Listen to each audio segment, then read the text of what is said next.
Bikes and Beer Garage, teachable moment, how to install wires in ape hangers. A lot of people really butcher the wires, a lot of people take a long time.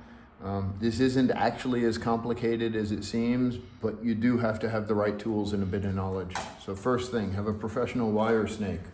You can see we've already done the wires on the other side. You'll notice the terminal is off, the connector is off, and we'll do that on this side too. But first we'll get this wire snake and we're just gonna run it up these wires. By the way, come down here. See this green stuff coming off here? That is how razor sharp the inside of these bars are at all the cuts. So that's what cuts up your wires if you're not careful. Sorry, got my cameraman in the way here a little bit. Okay, there we go.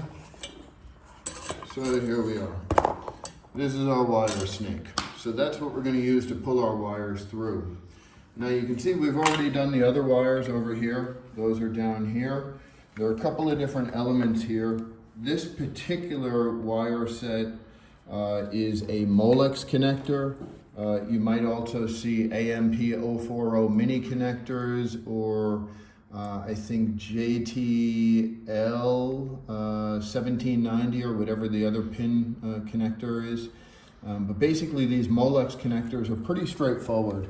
Since it's apart, I'll show you. You've got these pins, and the pins obviously go in here, but before the pins go in, they get this kind of, they have to go through obviously this black thing, and then they get this kind of red gasket around them.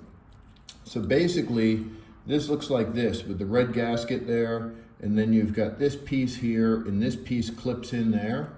And then also, once the pins are in, this gray piece in the center pushes down and locks.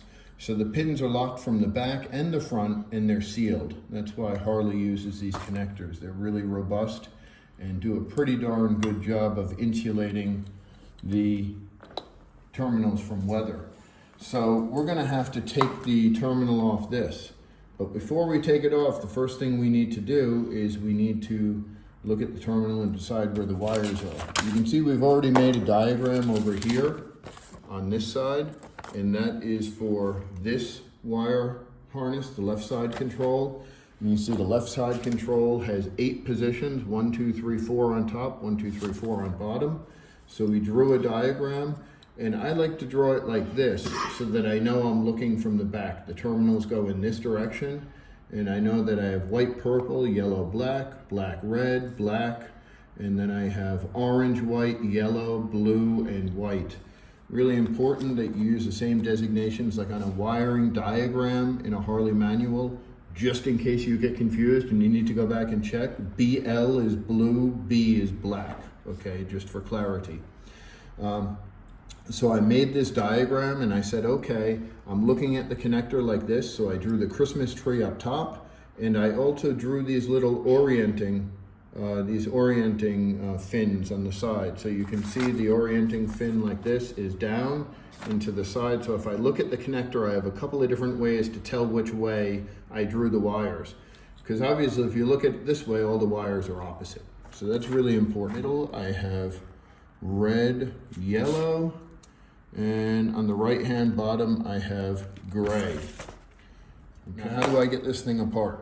Well, first you need to go in here and you need to get this connector out, right? So these things can be more or less tricky. There you go. So now we back this piece up. This is the external lock, and then we have, like I said, our gasket in here, and we need to get this gasket out because the gasket also kind of holds the pins in place. And if we don't take this out, then the pins are going to be difficult to get out even after we unlock them. Okay, so now we've got our gasket out. Remember, we said it's a sandwich, the gasket first, then this locking piece on the outside. And now what we've got here, and I already unlocked this one, but we'll lock it back down. See the depth? See how far out the pins stick? We're gonna grab this and we're just gonna pull on it. Now you see how it clicked up? Now this whole block of pins is unlocked.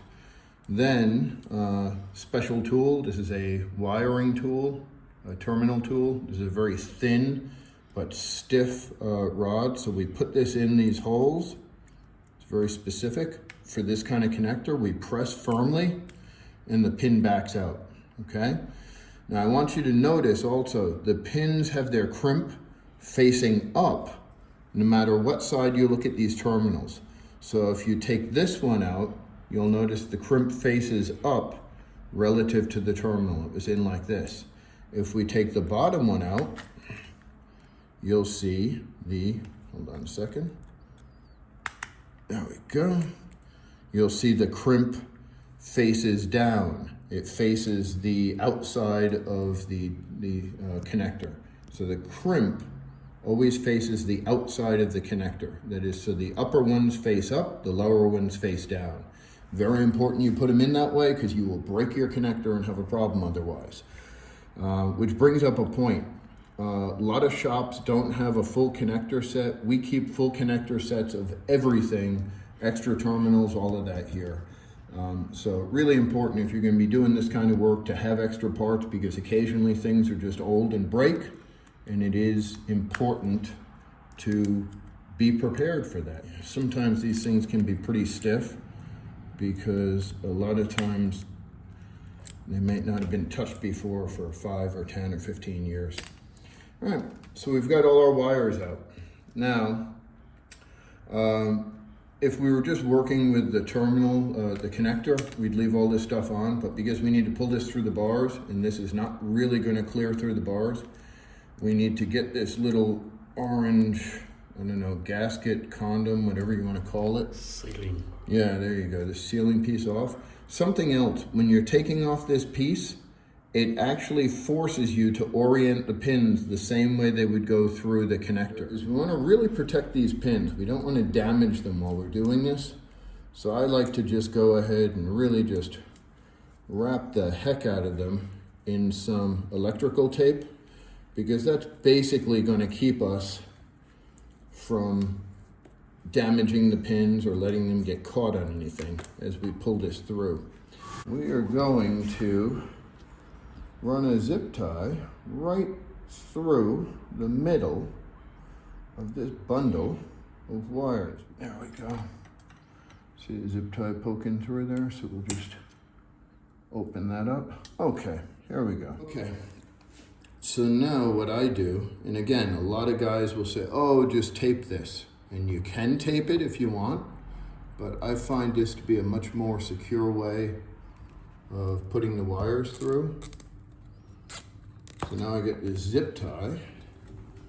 Now clip this off nice and short, flush. And then because electrical tape is fairly cheap and it does a good job of protecting all this stuff, and it's also going to do a good job of keeping this zip tie from catching on anything, and just throw a little bit more electrical tape on there. So now we're pretty much good to go. Now there's a way to do this, and the way to do it is you need to push and pull at the same time. Remember, look down here. See all this green crap? That is this nylon cable that's all torn up, right? This nylon line puller, okay? So you can see, I'm okay with that getting torn up. I don't want my wires to be torn up. So when you're putting the wires through, see how it's really sharp up here also? Here, watch. See all that stuff? We don't want that to cut the wires. So you need to pull the bottom of this at the same time as you're pushing the top. You're gonna feed the wires through. And now while the wires are kind of exposed, we're gonna very carefully hold them, and then we can start to feed the wire sheath through, okay? And again, while we're doing this, we're pulling on the bottom, but we're also holding the top and feeding it and trying to keep it away from the edges, because we don't want this to get caught, because this looks strong, but it isn't actually that strong. And if you cut it, you can very easily cut the wires inside, then you give yourself a short circuit and you're chasing a problem. And I've seen shops do that before, where they've damaged wires inside the handlebars and customers have had problems. So it is really important to take your bike to a shop that knows this. There are some of them for sure in the Czech Republic, but there are also a lot who don't know it. So here we are. We get our wires down the bottom here already. And see, I'm just gonna gently, see now here, my wires are exposed and they could touch that. So I'm gonna put my finger here and I'm going to keep them away from the edge while I'm feeding from the top. I'm going to keep them away from the edge like this. I'm going to push this sheath in from the top. I'm going to keep the wires away from the edge. And just turn this corner here, he says. Okay, so here you can see I've got nice clean wires. They're not all cut up. This is all good. And all I've got to do is then remove this clip that was here because these things were wired externally on the old set of handlebars, but we're going with an internal wire here. And now I can push this in a little, pull this out a little, push this in, pull this out, push this in, pull this out. And pretty soon we have our wires just where we want them, right? There you go. So you can see this is the correct and proper way to wire your bars. Okay, and then all we have to do is take off this tape and then follow our terminal diagrams to put these things back on the way we took them off. Bikes and Beer Garage, hopefully your shop can do this. If they can't, or if you want to get this done, bring your bike over here. We'll be happy to do your apes for you. Cheers.